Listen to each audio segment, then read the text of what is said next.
3 வருஷமாக இடுப்பில் இருந்து 2 காலும் கடுக்கிறது, இடது கால் வந்து நடக்கக்கூட பிறல்றது, இந்த இடது கை வந்து விரைப்பு.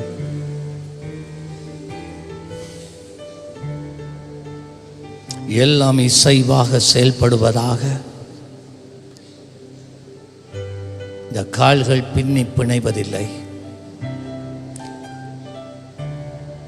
புரளுவதில்லை, இந்த கைகளில் விரைப்பு உண்டாவதில்லை. மகனை ஆசிர்வதிக்கிறேன். பூரண சுகம் இந்த நாளையோட உண்டாவதாக. I speak your healing, Jesus, your mercy flow, let it flow. நடந்து பாருங்க, நல்லா இருக்கு. நல்லா இருக்க பிரதர். ஆண்டவர் ஆசீர்வதிப்பார்.